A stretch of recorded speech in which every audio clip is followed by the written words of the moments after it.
Dear students, we are going to study the last point in this topic. The name of the topic is that effects of electric current, and main sub point of this topic is magnetic effect of electric current, and with related to this main sub point magnetic effect of electric current, there is another device which is known as electric generator. That electric generator, what is mean by electric generator and how the mechanism of electric generator is carried out is explained in this point. Electric generator, we have seen the experiments based on electromagnetic induction, Vidyut Chumbakiya Pravartan. The current produced in this experiment was of very small magnitude, but the same principle can be harnessed for the use of mankind to produce large current. Here, mechanical energy is used to rotate the current carrying coil in a magnetic field around an axle, thereby producing electricity. Repeating, mechanical energy is used to rotate the current carrying coil in a magnetic field around an axle, thereby producing electricity.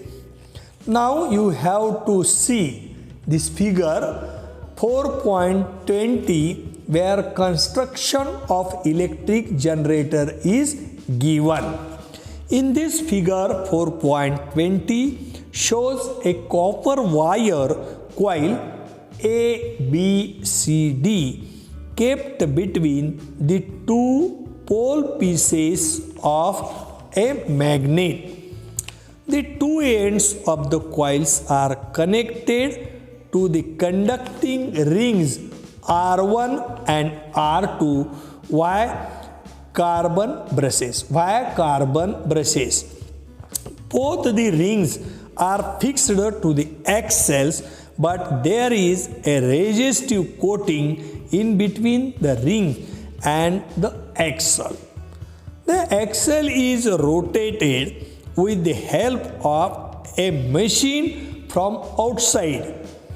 Because of this, the coil ABCD start rotating.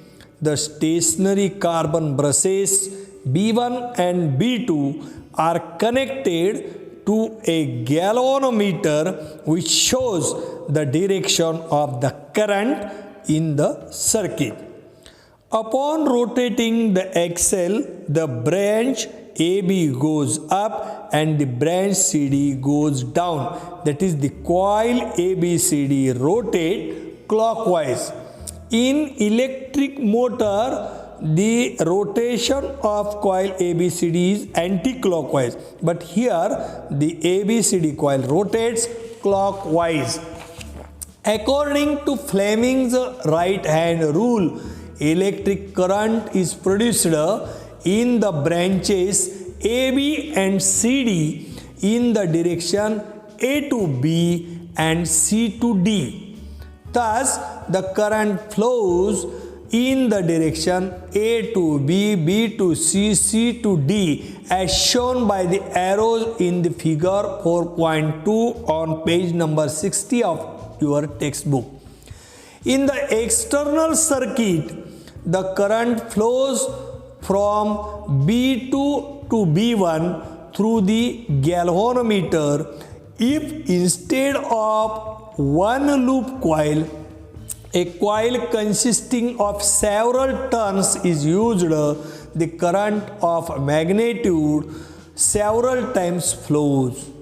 After half rotation, the branch AB takes the place of a branch CD, and the branch CD takes the position of the branch AB. Therefore, the induced current goes in reverse direction, D to C, C to B, B to A. But the branch BA is always in contact with the brush B1 and branch DC in the contact with brush B2. Hence, in the external circuit, current flows from B1 to B2, that is opposite to the previous half rotation. This repeats after every half rotation and alternating current is produced. This is called as AC generated. This is called as an AC generator. Now, what will be required to make a DC generator? How we can produce DC generator? The DC does not change the direction in the external circuit. To achieve this, a split ring is fixed on the axle like a split ring used in electric motor. Because of this arrangement, the branch of the coil going upward is always in contact with one brush, and the branch going downward is always in contact with the other brush. Hence, the current flows in one direction ABCD in the external circuit. This is why this generator is called as DC generator. Means in this subunit we have seen the electric generator of two types, AC generator and DC generator. Now in board examination you have asked one figure of electric generator, or the already figure is given and you have to done labeling of that figure.